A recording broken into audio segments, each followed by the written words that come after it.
ছোটোবেলায় এই শিউলি ফুল নিয়ে আমার অনেক স্মৃতি জড়িত আছে, সেই সব স্মৃতি আপনাদের সাথে আজকে শেয়ার করব। আসসালামু আলাইকুম কাছের মানুষরা, সবাই কেমন আছেন? আলহামদুলিল্লাহ, আমরা অনেক ভালো আছি।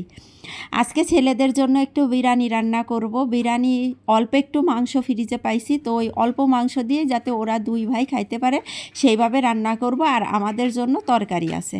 তো প্রথমে পেঁয়াজটা ভাজা ভাজা করছি, তার মধ্যে মাংসটা দিয়ে দিছি, আদা রসুন দিছি, আর একটু পরে কষানো হয়ে গেলে বিরিয়ানির মশলাটাও দিয়ে দিব। এগুলা দিয়ে মাংসটা ভালো করে কষাবো। আর একটা হাঁড়িতে তেল দিছি, তেলটা গরম হওয়ার পরে আলুগুলো দিয়ে দিছি। আলুগুলো লাল লাল করে ভেজে এর মধ্যেই চালগুলাও দিয়ে দিব। আলু ছাড়া তো আমার ছেলে বিরিয়ানি খাইতেই পারে না, মানে মাংস হোক যাই হোক আলু সেটার মধ্যে থাকতে হবে, এই আলুটাই ওর পছন্দ।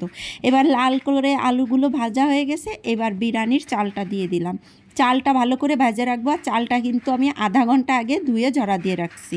আধা ঘন্টা আগে ধুয়ে জড়া দিয়ে রাখলে চালগুলো ঝরঝরাও থাকবে, একটার সাথে একটা লাগবে না, খেতে খুবই মজা লাগে। আর বিরিয়ানি বলেন পোলাও বলেন, যদি ঝরঝরা না হয় তাহলে কিন্তু একদম মজা লাগে না।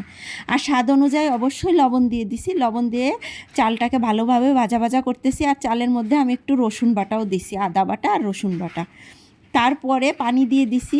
পুরোটা ভিডিও আপনাদের সাথে শেয়ার করতে পারলাম না, কিন্তু দেখেন মাশাল্লাহ আমার বিরিয়ানি রান্নাটা কত সুন্দর হয়েছে, একেবারে ঝরঝর হয়েছে। বেশি মশলা দিই নাই, যেহেতু বাচ্চারা খাবে, একেবারে সাদামাঠা করে রান্না করছি। চালটা ভাজার পরে পরিমাণ মতো 2 পট চালে 4 পট পানি দিয়ে দিছি। পানিটা ফোটার পরে মাংসটা কষানো সেদ্ধ হয়ে গেছিলো, তারপর মাংসটা দিয়ে মিলাই 20 মিনিট দমে রেখে দিছি। আর 4টা ডিম সেদ্ধ দিছিলাম।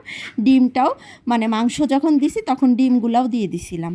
ডিম মাংস ভালো করে মিশাই দিয়ে একটু কেওড়া জল আর 2 চামচ ঘি দিয়ে 20 মিনিট দমে রেখে দিছি। তারপরে এবার ছেলেদের নিয়ে খেতে বসলাম। মাশাল্লাহ খুবই মজা হয়েছিল। আর সন্ধ্যার পরে আবার ছেলেদের নিয়ে হাঁটতে বেরোলাম, চিপস কিনলাম। 3 জনে 3টা চিপস কিনে মা ছেলেরা খাইতে খাইতে একটু ঘোরাঘুরি করলাম। ঘোরাঘুরি করতে করতেই এই সময় দেখি মানে আমাদের বাসার সামনে একটা শিউলি ফুল গাছ, সেখানে মানে কয়েকদিন বাইরে যায় না, তো হঠাৎ করে দেখি গাছটায়, যেহেতু শীত শীত ভাব চলে আসছে আর শিউলি ফুল তো শীতের সময় ফুটে, তো শিউলি ফুলে পুরা সাদা হয়ে গেছে গাছটা। রাতের বেলা সেইভাবে বোঝা যাচ্ছে না, দিন হইলে আপনাদের আরও ভালো বুঝাইতে পারতাম, এত সুন্দর ফুটছে। আগে যখন আমি স্কুলে যাইতাম, প্রাইমারি স্কুলে যখন পড়তাম, রাস্তার ধারে একটা শিউলি ফুল গাছ ছিল। তো যখন এই ফুলগুলো পড়তো না, রাস্তায় পুরো সাদা আর শিউলি ফুলের ডগাগুলো থাকে হলুদ, সাদা আর হলুদ হয়ে বিছাই থাকতো। তো আমরা কি করতাম, ওই ফুলগুলো টুকাই নিয়ে যেতাম, নিয়ে যেয়ে তারপরে বয়ে ওই শিউলি ফুলের যে পিছন পাশে যে ডগাটা থাকে হলুদ, ওইটা দিয়ে বয়ে রং করতাম। এত সুন্দর কালার হইতো আর এত সুন্দর ঘ্রাণ ছিল।